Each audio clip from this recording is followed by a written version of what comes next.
Assalamualaikum warahmatullahi wabarakatuh. Waalaikumsalam warahmatullahi wabarakatuh.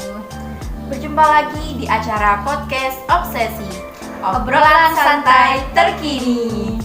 Bersama saya Cici Suhaimah Syawalia dan narasumber saya Fitria Lailatul Maufiroh. Gimana nih Mbak? Saya tuh mau manggil apa ke Mbaknya ini? Kan namanya tuh banyak banget ya, ada Vivi, ada Fitria, ada Laila.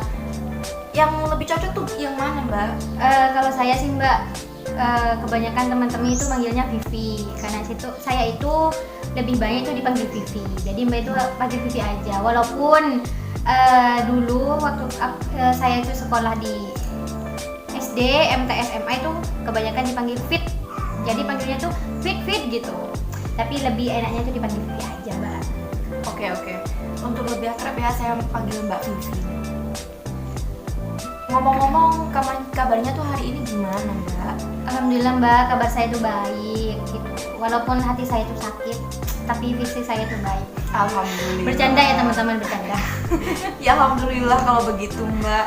Mengenai pembelajaran yang dilaksanakan secara daring ya Mbak, menurut Mbak tuh gimana?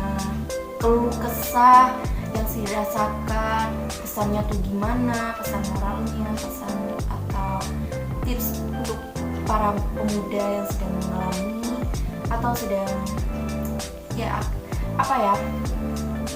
aktivitasnya tuh sedang pembelajaran daring lah. Kalau menurut saya sih pembelajaran daring saat ini kurang efektif ya Mbak. Kan sekarang ini memasuki masih masa pandemi ya. Jadi sekolah itu ataupun universitas masih mengadakan entah itu daring, entah itu luring gitu. Sesuai dengan mata pelajaran yang dosen yang dosen atur gitu Mbak. Kan kebanyakan itu para dosen tuh nggak sama Mbak. Ada yang pengennya luring, ada yang pengennya itu daring gitu. Jadi menurut saya itu tidak efektif Mbak. Karena apa? Pertama ya, dari semester pertama ya, semester pertama sampai semester ketiga itu kan kita masih luring ya, masih luring. Itu kan kita masih tatap muka sama dosen, tatap muka sama teman, bisa bertemu teman gitu. Kalau masa pandemi ini kan daring, jadi itu kita belajarnya itu dari gadget, itu seperti HP. Kebanyakan itu kan lewat WA gitu ya Mbak, presentasi lewat WA gitu. Menurut saya itu kan efektif ya Mbak. Karena apa? Kita itu kan sering nggak ngerti. Setiap pelajaran itu kan mesti nggak ada yang nggak ngerti Mbak. Jadi kalau kita tatap muka itu kita bisa tanya langsung kepada dosen.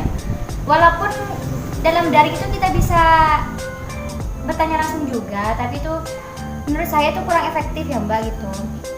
Lebih baik itu tatap muka, bicara langsung sama dosen, dijelasin langsung sama dosen pakai penjelasan lisan maupun tulisan begitu Mbak. Mungkin cuma itu yang saya rasakan dalam pembelajaran daring di masa pandemi ini.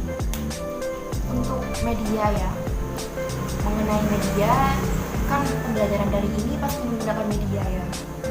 Media yang menurut Anda itu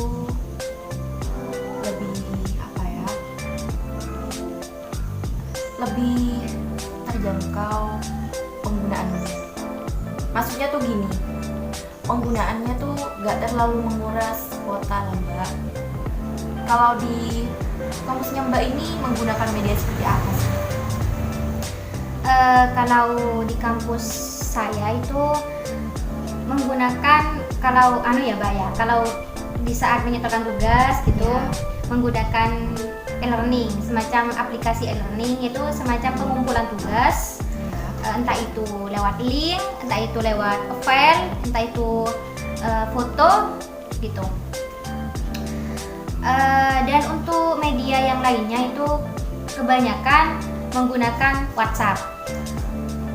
Yaitu seperti yang saya bilang tadi, media yang sering digunakan itu WhatsApp sebagai kalau secara daring kita sebagai presentasi, ya kalau presentasi itu di dalam WhatsApp atau di gadget ya mengirimkan audio gitu, audio penjelasan ataupun audio materi. Pertama itu kita mengirimkan file ataupun PPT yang sudah disuruh Iya. sama dosen gitu. Ya kita itu di dalam WhatsApp itu kita itu ya berpresentasi seperti tatap muka, tetapi bedanya itu kan kita pakai gadget gitu ya, Iya. nggak bertatapan langsung sama temen-temen, sama dosen begitu. Ya itu cuman ya ada juga kita pakai Google Form untuk pengulangan tugas, ada juga pakai Drive itu. Jadi per dosen itu nggak sama mbak gitu. Tetapi untuk absensi itu pasti menggunakan e-learning, karena e-learning ini sudah menjadi aplikasi wajib yaitu di Universitas IAIN Madura. Terus kalau yang digunakan itu kayak disuruh buat PPT, makalah, disuruh ngirim voice note. Emang itu menurut Anda tuh gak rumit ya Mbak? Kalau menurut saya pribadi sih kayaknya itu rumit ke kita, soalnya kan masih harus ngisi kuota, masih ini itu, masih harus buat cari referensi sekarang kan itu kan biasanya tuh kan didapat dari perpustakaan ya. Nah kalau guys seperti ini tuh kan perpustakaan tuh kan sulit ya dibuka, paling enggak itu dikasih jam dari jam 8 sampai jam 1, tapi tidak semuanya siswa itu bisa masuk, hanya dibatasi kan pastinya. Nah untuk tambahan referensi yang Anda gunakan itu melalui apa? Carinya tuh gimana Mbak? Kalau saya sendiri kalau saya sendiri itu ya benar kata Mbak Iem tadi. Kan sekarang perpustakaan itu dibatasi, bukan hanya dibatasi waktu ya Mbak, dibatasi orang gitu ya kan. Iya, dibatasi orang, jadi nggak semua orang itu bisa masuk, nggak seperti yang suasana normal gitu. Kan kalau pandemi ini nggak boleh berkerumun. Jadi itu dibatasi, dari perpustakaan itu dibatasi. Jadi ya kesulitan sih ya kalau mencari referensi kalau di perpustakaan itu dibatasi. Entah itu waktu ataupun orangnya itu dibatasi. Jadi sekarang saya sendiri mencari referensi itu ya di gadget seperti di Google Scholar gitu. Jadi itu ya kita tinggal cari materi yang masuk di pembahasan yang kita buat, maksudnya yang akan kita sampaikan gitu. Jadi kita mencari referensi, kita baca. Kalau materi itu masuk kepada pembahasan yang akan kita bahas, baru itu kita rujukannya itu kita ambil, terus kita taruh di makalah ataupun artikel yang akan kita bahas begitu. Lebih mudah ya Mbak ya. Iya. Makanya gadget itu digunakan sebaik mungkin ya, karena dari semuanya yang kita gunakan itu pasti ada manfaatnya untuk diri kita sendiri. Betul Mbak. Walaupun dengan suasana yang seperti ini kita harus mensyukurinya, iya kan? Terus untuk apa ya,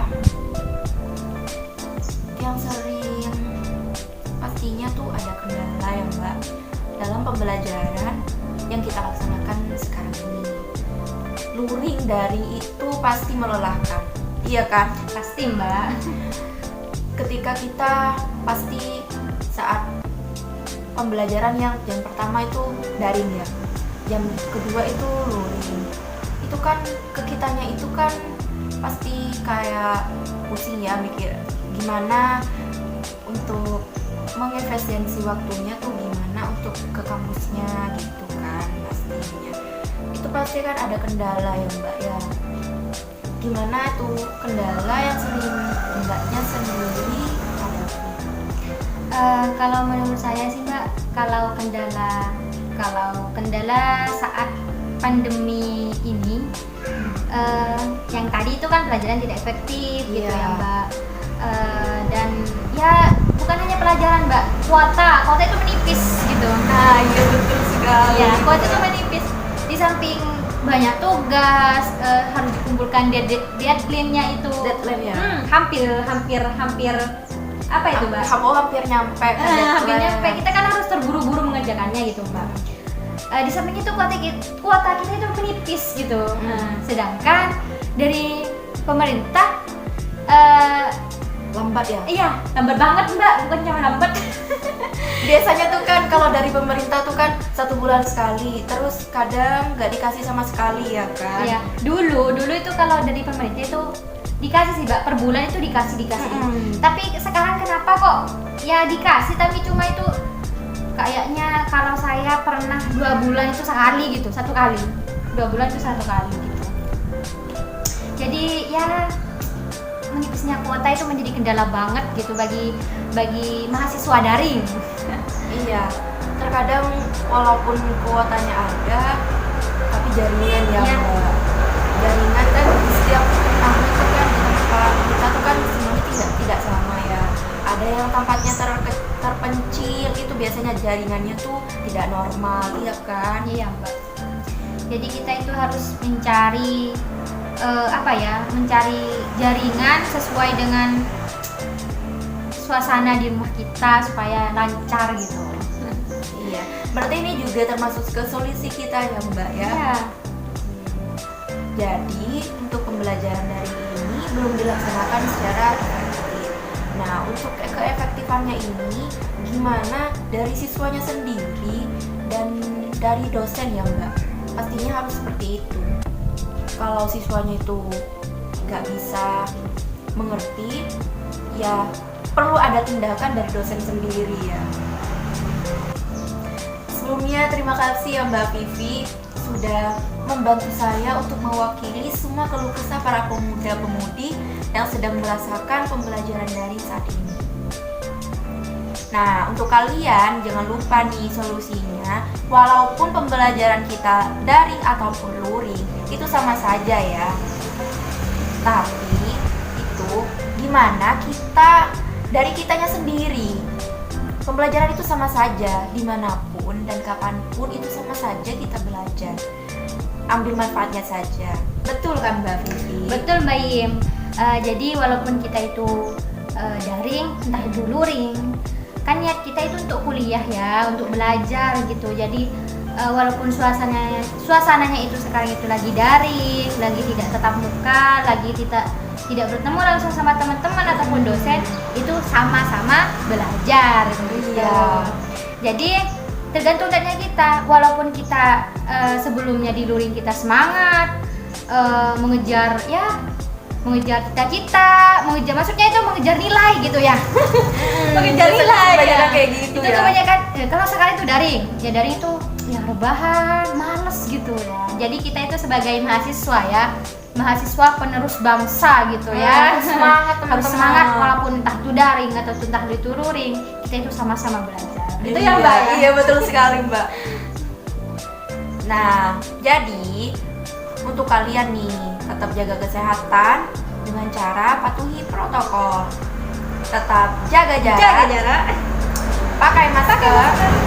Jauhi kerumunan ya. Jangan lupa cuci tangan pakai sabun.